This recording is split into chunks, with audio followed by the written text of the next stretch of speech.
Now, before we get going on this one, I guess I just have to remind you guys that I'm not mad. I'm just disappointed.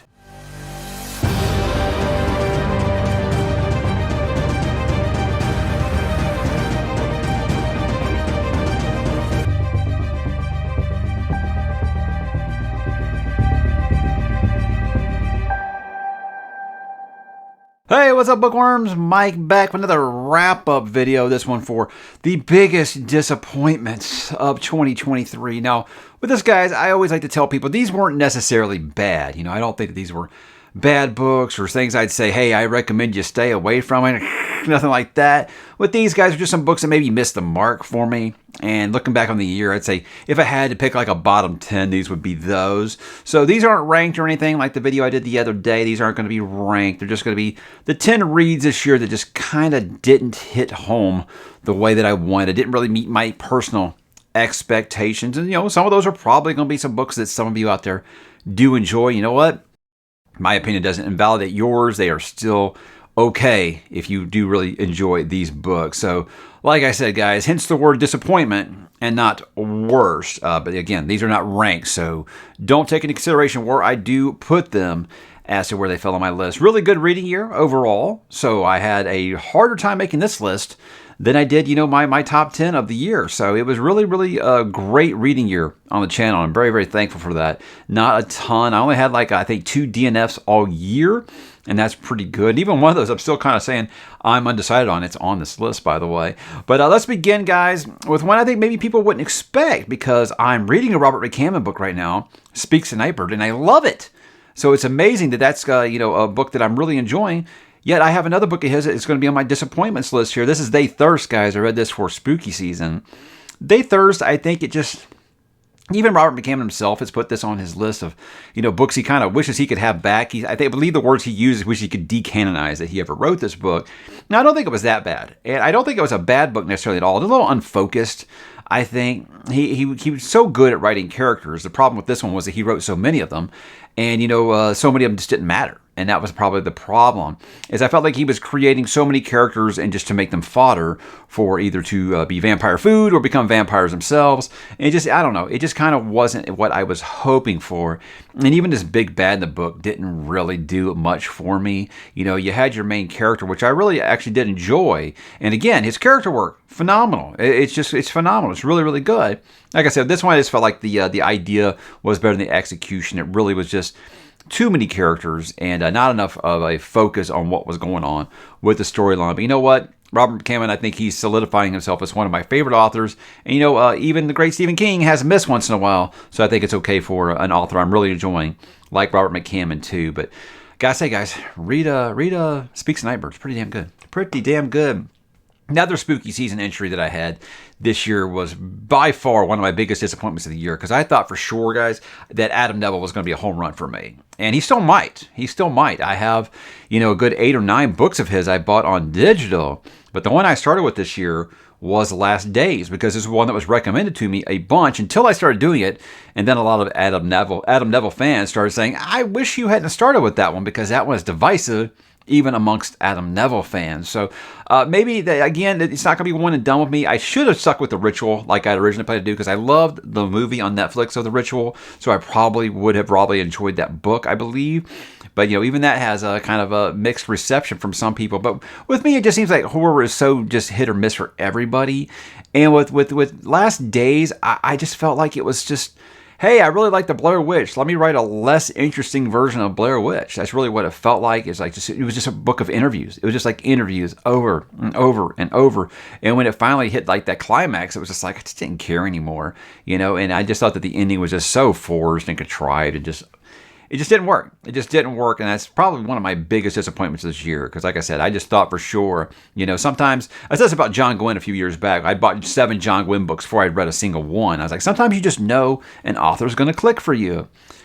Well, first, it's hard to make a first impression a second time, but I'm hoping my next go around, I think I'm going to do No One Gets Out Alive. I know you're saying, hey, but you just said The Ritual. I know, but the feedback I got after Last Days was everyone saying they think that I should do No One Gets Out Alive. So we'll see. I will try more Adam Neville Obviously, like I said, I've already spent a lot of money on his books, but as far as first impressions go, not so much. This one I just finished last week. Guys, this is Children of Time by Adrian Tchaikovsky. Very, very disappointed. And mostly I'm just disappointed because I know so many people wanted me to love it. They really were waiting for my reaction to this book. I've had it on my shelf for like 3 years now, just based off of feedback. Was pretty sure I was going to enjoy it.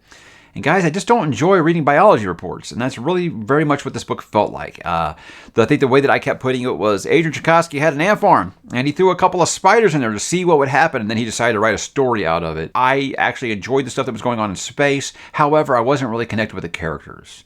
And that's a problem with me, as I am a character-first person. And here's the deal, is a lot of science fiction, I feel like, is more about ideas than they are the character. And I feel like that's why I haven't done sci-fi as much on this channel as I would like to have. That's why the three-body problem didn't work for me, because it was just a book of ideas. So again, I don't want to be one and done with Mr. Tchaikovsky either. A lot of people have made other recommendations to me instead of continuing with the Children of Time series, and I'll probably do that. I don't think I'm going to get into the App Shadow or Shadows of the App, whatever it's called. I think I get into that because it's like a 10-book series. He's got a lot of standalones. Maybe I'll stick to a standalone going on here forward. But a very, very big letdown with this one, because I did really expect to read it or like it. And with this one, I don't know. It was a bore. Honestly, it was quite a drag. Those non-human chapters, let's put it that way. And then again, I don't feel like that's a spoiler at this point. I thought it was before I went into it, but it's literally like 10 pages in. You find out what that second species is. But again, I don't want to be that guy, so I'm not going to say. Golden Fool by Robin Hobb. Read lots of Robin Hobb this year, guys. Had some extremely high highs and some terribly sad lows, but none got lower than Golden Fool, guys. This was probably, outside of Rain Wild's, the worst book in the realm of the Elderlings. And it's just because I think that Robin Hobb is amazing when she does slice of life. You know, nothing's happening, doesn't matter. She's still really, really good at it. But sometimes if I'm not enjoying the slice of life this person is having, like this one was just a babysitting book. I'm not here to watch Fitz babysit, and that's all this book was. And what really kind of just disappointed me is because the book before it, maybe my favorite book in the entire series, but it just followed it up by saying, hey, here's this quest we've talked about in that book. We're going to go do that now. They didn't do it in this book, and they wait until halfway through the next book to do it too. So I think sometimes her slow burn methods just go on a little too long. I mean, this book did not need to be nearly as long as it was to tell us. I think this book could have been done 250, 300 pages, and it just dragged on so damn long. A lot of people are probably going to say, you have this over some of the Rain Wilds books? I expected those to be bad, I think, because of the feedback I got. It's like when you go into reading Wheel of Time, everyone and their mother wants to tell you about Crossroads of Twilight. When you get to it, you're like, yeah, of course. You know, I've expected that. No one told me about Golden Fool. You know, so that's kind of why I like what I did. Also, I'll call this the Winter's Heart, because no one told me that Winter's Heart was going to be nearly as dreadful as it was with Wheel of Time. But with this one, yeah, I didn't expect this at all, especially because Tawny Man is a lot of people's favorite trilogy in the whole series. But yeah, it really, really just did let me down on that one. But, you know, guys, stay tuned to my best books of the year. I think you'll be happy that you might see a Robin Hobb book pop up over there. Probably my most controversial take this year, guys, is that I think that Mark Lawrence is just not an author for me. I tried 4 of his books now, and they just haven't clicked. A lot of people said, Mike, you didn't really like Broken Empire that much, but hey, I think Book of the Ancestors is going to be something for you. Well, guys, I tried Red Sister. It just was not doing it for me. So I think there's sometimes you can just admit that, hey, sometimes there's really popular authors. They just ain't for you. And for me, it just seems like everything on paper says that Mark Lawrence should be an author for me, but something about it just never really works. I just do not care about his characters. I'm never really invested in them at all. I don't know if it's something with the way that he writes or what. I just never really get connected to his characters. Like this book, my favorite character was Abbess Glass, and I don't really know if that was the way it was supposed to be. And even then, I was just like, yeah, but you know what? She could walk out the door and get hit by a meteor, and I wouldn't care, you know? So it's really unfortunate, because I really thought that this was going to be the one that really, really hit home for me, because a lot of people that weren't wild about Broken Empire really carry on about Book of the Ancestors, about how great it is. And I just said, I'm probably not going to continue with the series, because I was buddy reading this with a friend, Madison, and she kind of was lukewarm on it, where she said she's probably going to continue with the series, so she's not going to make it a point to do it soon.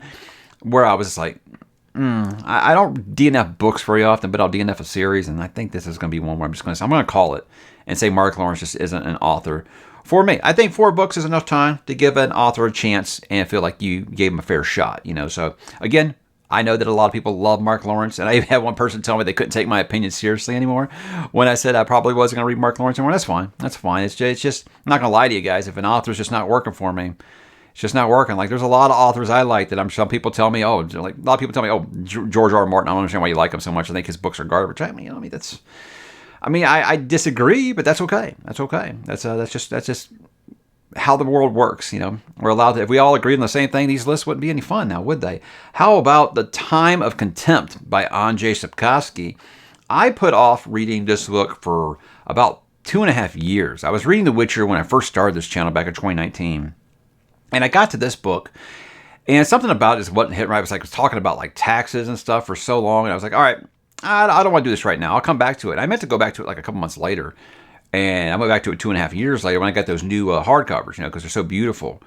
And really, this book just kind of just solidified my fears of the series. Is that, you know, the series that's called The Witcher is getting less and less about The Witcher. And I think I love the way the series started out. I like Geralt being a monster hunter. I like the series being about Geralt, you know, and it just becomes more and more about Ciri and about Yennefer. And I like those characters. I do. But again, I want Geralt to be a part of the story, and I want Geralt hunting monsters. I don't want Geralt going to balls and trying to just complaining about, you know, what high society is like. And that's really all this book was just him complaining about high society. And I don't know. It's one of those things where I was like, the series arrow is pointing down for me now, where I feel like I've disliked more about the series than I have liked. And I don't know. Maybe I should have just left it those short story collections, because those 2 short story books were terrific. I loved those.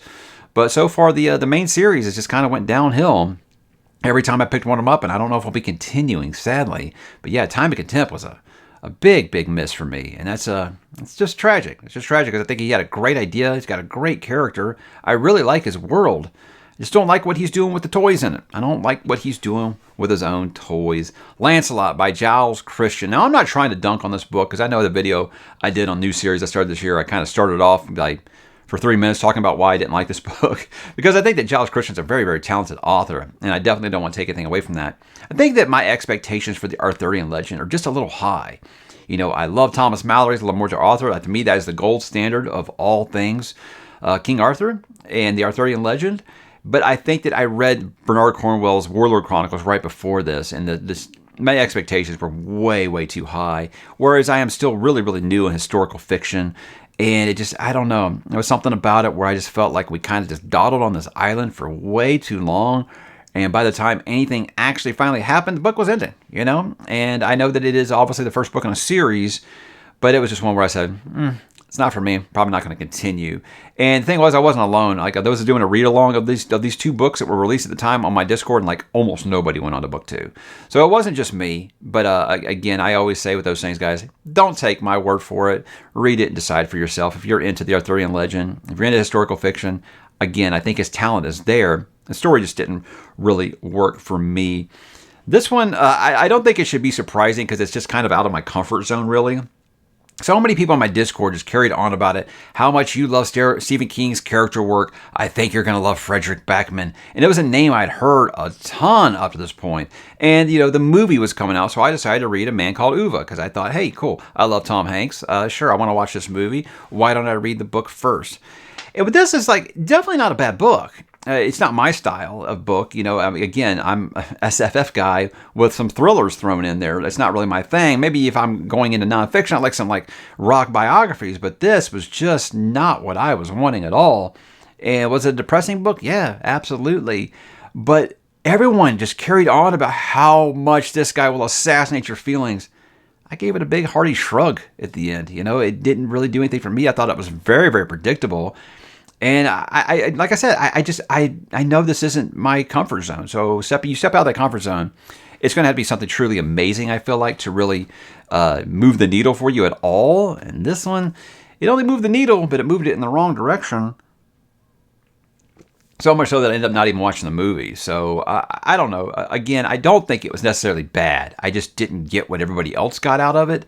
So yeah, in that regard, it was a disappointment for me because I was expecting something great. I was expecting something that was going to make me, feel something right here and be a little in my thoughts for a day or two. And I couldn't wait for it to end, really. And I don't think I'll be reading any more Frederick Backman because I just decided, okay, clearly he's not speaking the language that he's speaking to everyone else, and it's not really doing anything for me. So I think I have anxious people as well. I don't think I'm going to continue with that author. So I'm sorry because I know a lot of you do really love him. I did a short where I reviewed A Man Called Ove. It's one of my most viewed shorts out there. So I know that people do like the book but again, it's just not my style, guys. It's just not for me. This one will be a little bit of a shock because I do like the book, but I'd be lying if I didn't say that The Tyranny of Faith by Richard Swan suffers from some middle book syndrome, without a doubt. And I'm very excited to continue the series. And I love Justice of Kings. And the direction this took, a lot of things about it I liked. There were just two subplots in the book that I absolutely bored. I was like, I don't know why you're doing this, Richard. And I told him that. I had him on the channel and I told him that. And he said he appreciated that I was being honest with him. And it just didn't work for me personally. I felt like there was a romance that was being way forced and it was nothing that anyone asked for. And there was like a kidnapping storyline that I thought really derailed from the main quest line. And sure, it came around and it meant something later. But with this, I feel like book 3 is going to be a little bit more of what I wanted because I do like the Eldritch vibes that he kind of started leaning towards in this book. He just really kind of feels like he's got one foot in horror and one foot in fantasy, and I like that. And I love his characters. I really do. I love the way that it's told. Like the comparison I made was like Poirot or Sherlock Holmes, where you're getting the story from Watson's point of view kind of thing. And I like that he does that format. That really makes it good. But it's just that first book was just so damn perfect. And this one just felt like he took the eye off the ball a little bit. So yeah, was it a bad book? Absolutely not. I really did enjoy the book, but yeah, I was let down because my expectations were really, really high for it. So I know that feels like I'm kind of cheating, one foot in, one foot out a little bit, but that's how I felt like the plot was in this book. One foot in, one foot out. He couldn't decide if he wanted to stick to this storyline that he's been leading us towards for a book and a half, or if he wanted to tell this little side story. At least that's how I felt about it. But again, I am very excited to read the next book. I have the advanced reader copy right now, and I'm going to try to fit it in after I finish Shogun. Hopefully after I finish Shogun in January, I'm going to try to go to that one next. I am excited to see how the story concludes, and I do like the world quite a bit. So this maybe was a little bit of a derailment, but I also think it might be one of those when I finish book 3, I can look back at it and say, okay, I can see what he was trying to do. But yeah, the romance subplot, it's a no for me, dog. It's a no for me. A big one I talked about recently, guys, and this one is just, it was surprising because I thought that I would love it. And for the first 300 pages, I was. This is The Passage by Justin Cronin. Probably my biggest disappointment of the year because of the fact that the first half was spectacular. It's one of the best books that I had read when you're reading the first half of the book this year. It really was that good. And then he completely drops that and reboots it. So where it almost feels like, am I reading the same book still? And it just felt like it never got its mojo back. We did this time jump and you got a completely new cast. And I just didn't like him as much as that cast he had in the first half of the book. And I put it down, said I was going to go back to it, and I never did. And I don't know if I'm going to. This feels like this year's version of Summer of Night. Last year, I wasn't feeling Summer of Night, and I put it down, said I'd go back to it later. Eventually moved it to that DNF shelf. So I feel like that's what's going to happen here, which is unfortunate because I bought the whole trilogy because I thought for sure I was going to love it. I mean, this is one of the books I was most excited for this year. I broke my TBR to start this book early because I was so excited. And at first, yeah, this is everything a Stephen King fan loves. I was really, really on board with it. And then, it fell off faster than those later seasons of Walking Dead, man. It was really just, what happened? Why did you make this decision? And you know what? It might recover because a lot of people tell me, man, you've got to finish it. You'll see what he's doing. I just could not be less interested at this point. And then, to me, that's the biggest disappointment of all because I felt like it had book of the year potential when I was first going through it. And then nada. Unbelievable that he made the decision that he did. And yeah, it's just unfortunate. So I don't even know if I'm going to read that Ferryman book now either. So I don't know. A lot of these things, when you talk about disappointments, a lot of people are going to think that, yeah, Mike hated this book. I still get that for things I didn't hate ℚ𝕦𝕣𝕚𝕤𝕤. It was a disappointment for me because of the hype built around it. And it just over time, it's become, oh yeah, Mike hates that book. Yeah. And I mean, I understand that's just how the world's going to work when you kind of have a channel like this. I get that. But I wouldn't say none of these books, except maybe Last Days, did I actively hate while I read it. I was just hate reading it to finish it. That was the only one I felt like I really was like, why am I even doing this? Why am I even finishing this? It's not going to turn it around. But you know, in the end, I think it was a really impressive reading year. You know, it's a really good picks, and that is based off of you guys' recommendations. So you guys continue to just hit home runs when it comes to that. Your recommendations are just amazing. And I'm very excited about what I've got coming next year. And the thing was, like last year, it was hard for me to narrow it down to 10 books that were my biggest disappointment. Whereas this year, like my first draft, I came up with 10 right away because I don't feel like I've read very many books I didn't really enjoy this year. So to me, that's a positive. You know, is it easy to make a positive out of a video like this? Probably not. But you know, this is, again, it's just my opinion. If you love some of these books, again, you can still love them. I'm not coming in your room. I'm not ripping them off your shelves or anything like that. And again, I'm not telling anybody take my word as gospel. I always encourage you, pick them up and decide for yourself, because these are all 10 very, very talented authors. You know, just sometimes something just doesn't work for you, and that's okay. That's the whole point of reading, is it's the most subjective thing out there, and there's something for everybody. But these 10 just weren't for me. Actually, you know what? Some of them are. You know, I mean, it feels really weird to say that some of these were books that I did actually like, but they were disappointing. You know, sometimes you can say that. You can look at a movie and say, "Hey, I really like that movie, but it's a tad overrated." You know, that does happen from time to time, and it doesn't mean that you hate the movie. So now that I'm just rambling in this video, I think I would like to know what you guys' biggest letdowns were this year. Am I absolutely insane about some of these? I might be. Drop in the comments, guys, and let me know, and I would love to hear your list down below. So drop in the comments, guys, and I will talk to you there.